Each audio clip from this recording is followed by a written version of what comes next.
오늘날 세상 사람들은 교회에 대해서 아주 냉소적입니다. 교회에 대한 반응이 아주 썰렁합니다. 왜냐하면 매스컴에서 매일처럼 계속 코로나가 어디서 터진다? 교회에서 터진다 이렇게 방송합니다. 실상 교회보다 더 위험한 데가 여러분 정말 콩나물처럼 많이 타고 다니는 여러분 전철 생각해 보세요. 발 디딜 틈이 없이 사람이 타고 기차는 여러분 다 따닥따닥 붙어서 앉아서 차 타고 다니요. 전국에서 다 타는데 마스크 벗고 차 마시고 밥 먹는 데는 여러분 안전합니까? 근데 그런 데는 뉴스에 잘 안 내보내. 맨 말하면 교회에서 코로나 생겼다 이렇게 말합니다. 교회 온 사람은 집에서 교회만 오는 게 아니잖아요. 직장도 갔다 오고 전철도 타고 오고 기차도 타고. 아무튼 이렇게 썰렁해진 교회 이미지를 회복시키는 데는 앞으로 상당한 시간이 걸려야 회복되지 않을까 생각됩니다. 종교개혁자 루터는 3대 구호를 외쳤습니다. 뭐라고 하느냐? 오직 성경이다. 아멘. Only the Bible. 오직 성경이다 이렇게 말씀하고, 두 번째는 오직 은혜다. 할렐루야.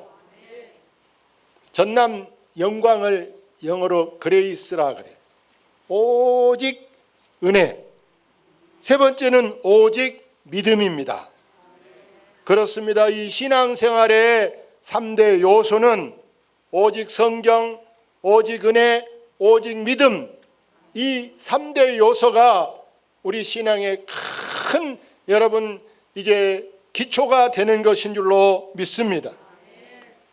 마찬가지 종교개혁자 칼빈도 솔리 그레테, 오직 믿음, 아까 루터의 3대 요소의 그 세 가지를 하나로 말한다면 믿음이다. 오늘날 한국교회의 큰 고민, 우리가 앞으로 심각하게 온 교회들이 지금 걱정하고 고민해야 될 일이 뭐라고 생각합니까? 문제는 여기 계신 여러분이 죽고 났을 때, 여러분이 이제 나이가 많이 차서 또 늙었을 때 이 교회가 정말 어떻게 될 것인가? 30년, 50년 후에 한국 교회를 우리가 사실은 고민해야 되는 줄로 믿습니다. 요즘 교회들이 여러분 주일학교 없는 교회가 있다 없다? 주일학교 없는 교회 많이 있어요. 주일학교가 없어.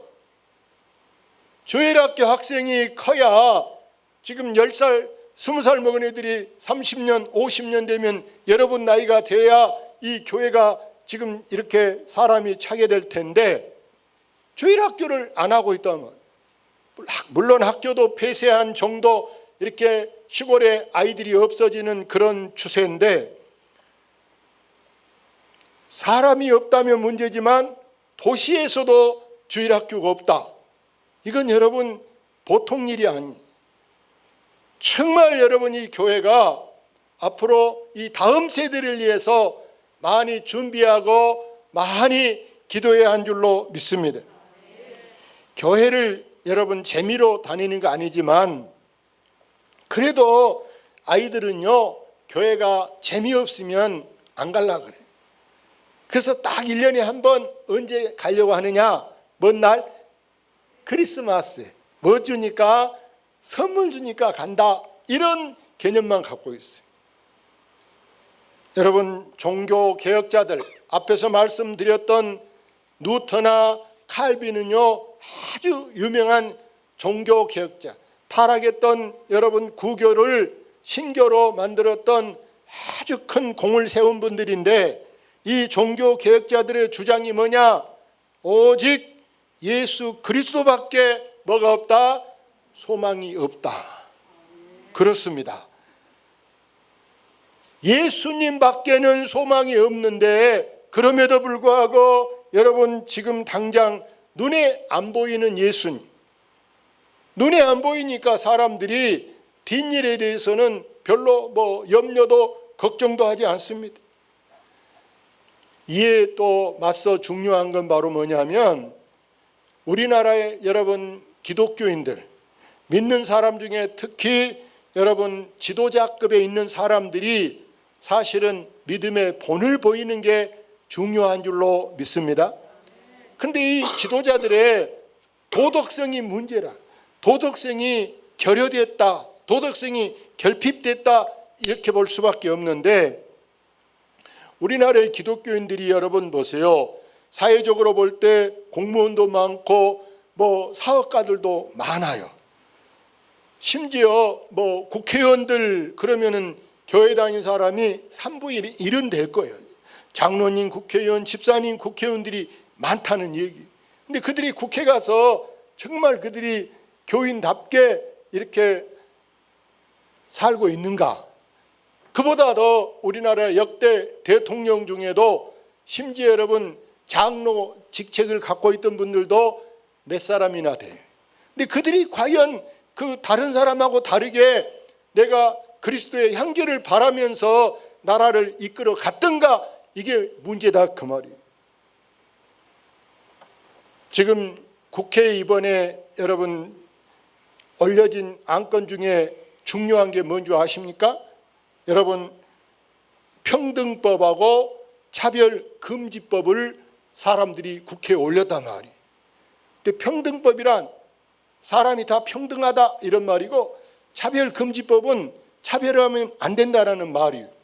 자, 그런데 하나님은 분명히 질서의 하나님이기 때문에 하나님께 천지를 창조하실 때 여러분 남자를 창조하셨어요. 남자를 모든 것 만들어 놓은 마지막 날 사람을 지으시고 남자를 만들었어요. 그리고 여자는 그 사람의 갈비뼈로 만들어서 서로 기대고 의지하고 살게 하는 줄로 믿습니다. 아무리 세월이 지나고 시대가 변해도 여러분 이 창조 질서를 파괴하면 안 됩니다. 우리는 질서대로 가야 하는 줄로 믿습니다. 최근에 미국에서 인간의 가치관에 대해서 여론조사를 했습니다. 만약에 당신에게 돈을 한국 돈으로 120억을 주겠다. 여러분 120억, 여러분 평생 아마 120억 벌고 살기가 쉽지 않을 거예요. 근데 120억 줄 테니까 가족을 팔 수 있겠는가 이렇게 물어봤어요. 가족, 자기 자녀가 됐든 부부 중에 한 사람이든 부모님이 됐든 가족을 팔 수 있냐 물어보니까 100명 중 20명이 그러겠다. 여러분은 120억 주면 여러분 아이 팔겠어요? 이야, 여러분 가족은 돈이 1200억이 아니고 1조 원이다 2조 원이다 이게 문제가 아니에요. 여러분 돈하고 바꿀 수가 없는 게 가족이고, 또 몸을 팔 수 있는가 이렇게 물어봤더니 더 많이 25%의 사람들이 몸을 팔 수 있다. 어디다 팔 것인가, 뭘 팔 것인가 그랬더니 제일 1번이 창기로, 기생으로 몸을 팔겠다 1번. 두 번째는 심장을 잘라서 팔겠다, 간을 빼서 팔겠다, 이런 사람도 있어. 돈을 얼마나 돈에 한자 돈을 좋아하면 25% 사람들이 이렇게 몸을 팔겠다. 세 번째는 사람을 죽일 수도 있는가 이렇게 물어보니까 100명 중에 10명이 그래 사람을 죽일 수도 있다 이렇게. 여러분,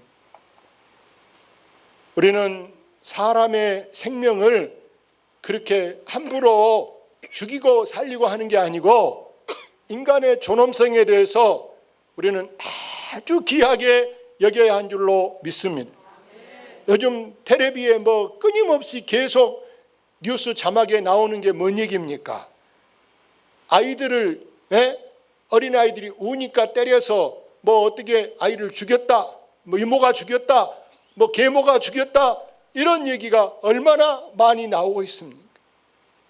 우리는 인간의 생명에 대해서 다시 한 번 더 하나님이 천하보다 귀한 것이 무엇이다? 사람이다. 우리는 사람을 가장 귀하게 여기시기를 바랍니다. 여러분이 차 접촉사고 났을 때도 내 차가 아무리 좋은 차여도 차 부서진 거 그것은 사면 되고 고치면 돼. 근데 사람은 다치면 안 되기 때문에 남의 아이여도 남의 뭐 부모님이어도 남의 가족에 대해서도 우리는 항상 생명을 최우선으로 여겨야 한 줄로 믿습니다. 여러분이 저를 겪어보고 가까이서 보는 분들이 내가 사람을 이렇게 차 사고 났는데 차가 중요한가 사람이 중요해? 차는 아무것도 아니에요. 할렐루야. 우리는 이렇게 삭막해진 오늘날의 시대를 보면서 여기 5절 말씀을 잘 들어야 돼요. 5절 우리 크게 한번 성경 봅시다.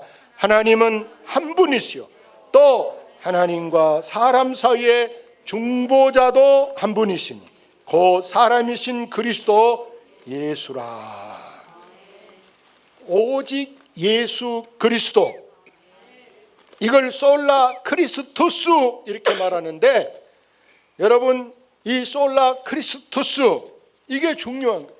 다시 말해서 우리의 정체성, 나의 정체가 뭔가, 나의 존재감이 뭔가, 다시 말하면 내 속에 눈에는 안 보이고 의학적으로는 어떻게 증거를 댈 수 없을지 몰라도 우리가 내 마음에 내 속에 예수의 피가 흐르고 있는가, 이게 중요한 줄로 믿습니다. 이게 다시 말해서 우리의 사상이 돼야 돼. 우리의 이념, 우리의 정신이 돼야 되는 것이 바로 뭐냐?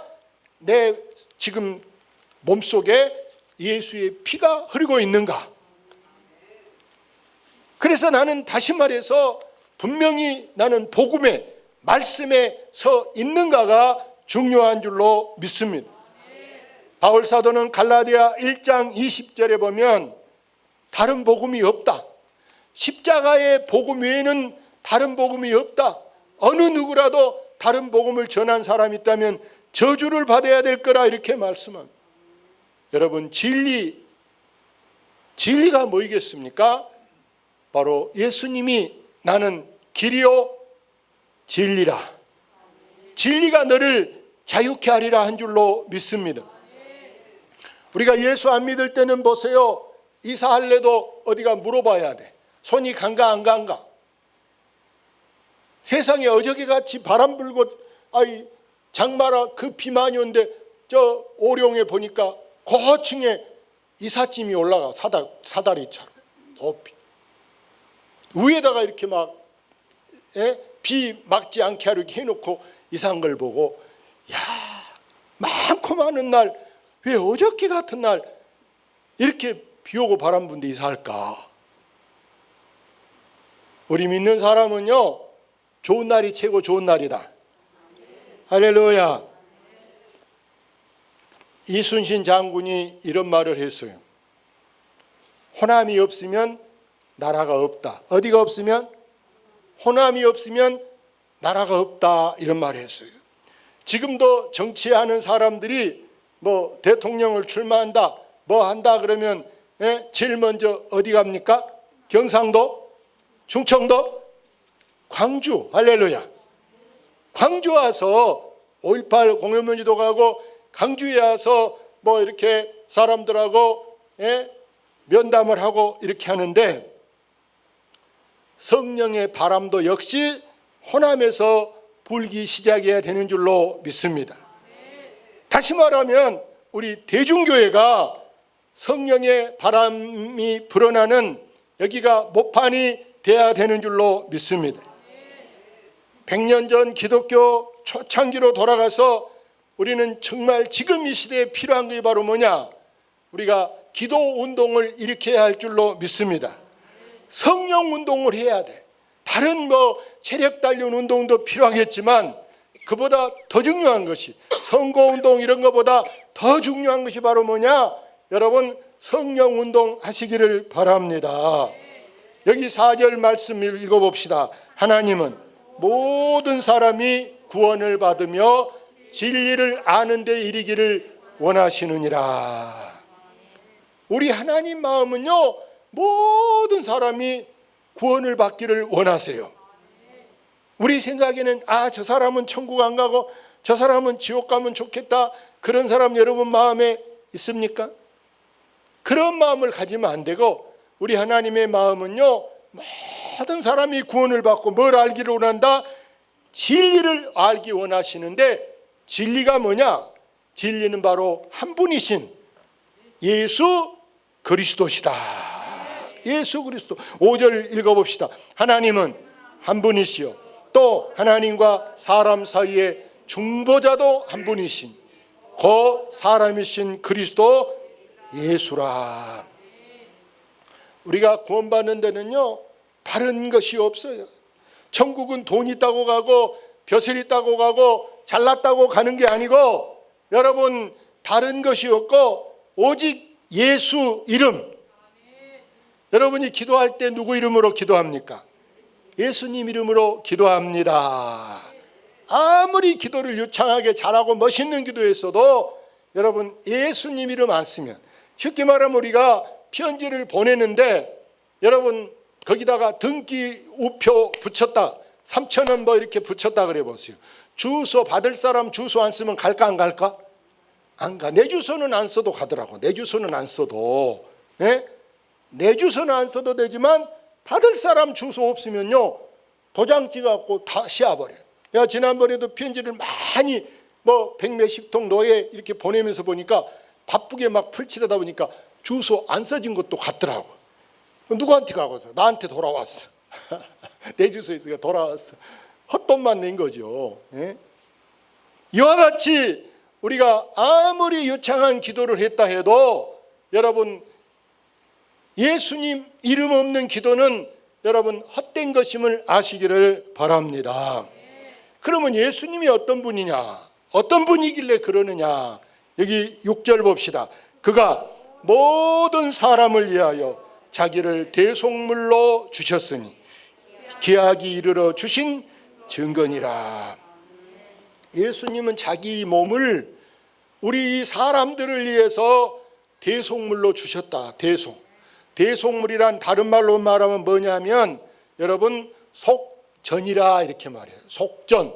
이 속전이라는 말은 여러분 돈으로 값을 배상해 주는 것, 보상해 주는 것을 속전이라 이렇게 말하는데, 예수님은요 우리의 죄값을 자기 몸을 들여서, 아까 앞에 여러분 그 인생의 가치관, 미국에서 이 120억 줄게 이렇게 할래 얘기했잖아요.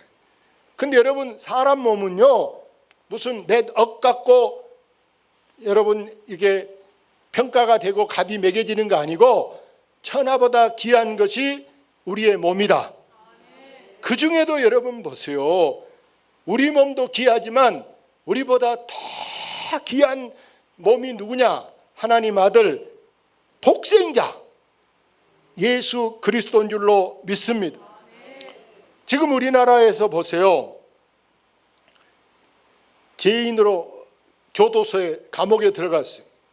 근데 거기서 나오는 사람들이 있어요. 뭘로 나오느냐? 본인이 병이 있을 때, 감옥에 있으면 병이 더 커져 죽은다든지 이러면 안 되잖아요. 감옥에 있으면서 더구나 회사를 경영해야 되고 큰 일을 해야 되는데 못하고 감옥에 있는 사람들은 살인범이 아닌 이상은요 보석 신청을 해. 내가 돈을 얼마 낼 테니까 나를 내보내 주세요 하고 돈을 거는 거예요.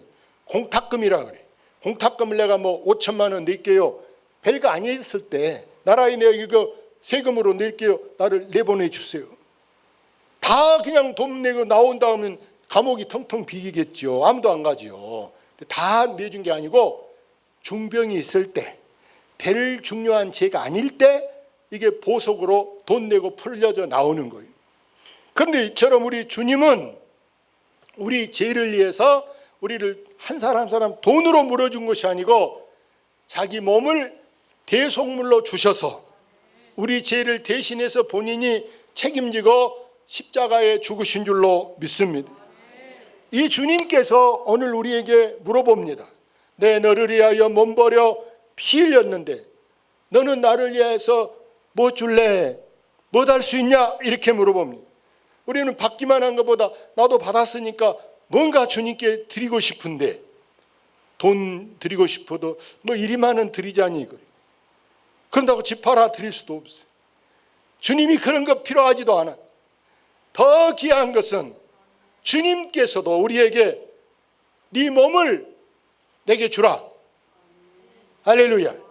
그러면 내가 천하고 무능해도 보잘것 없어도 병들었어도 나는 말도 잘 못해도 나는 배운 것이 없어도 주님께 드려질 때 주님이 나를 새 사람으로 리모델링 하게 되는 줄로 믿습니다. 헌 집도 돈 많이 들어서 딱 고쳐놓으면 여러분 새집같이 딱 변하잖아요. 기둥만 놔두고 나머지는 다 헐고 다 해놓으면요 새집 같아. 이처럼 우리도 껍데기는 이대로 있지만 껍데기가 기둥이요. 이 껍데기는 이래도 있지만 주님께 내가 드려질 때 나를 변화시키게 하는 줄로 믿습니다. 그래서 여러분 주님 앞에 늘 소원 갖고 기도하시오. 내 모습 이대로 주님께 드리니 이제는 내 것이 아니고 내 몸이 누구 것이요? 주님 것입니다.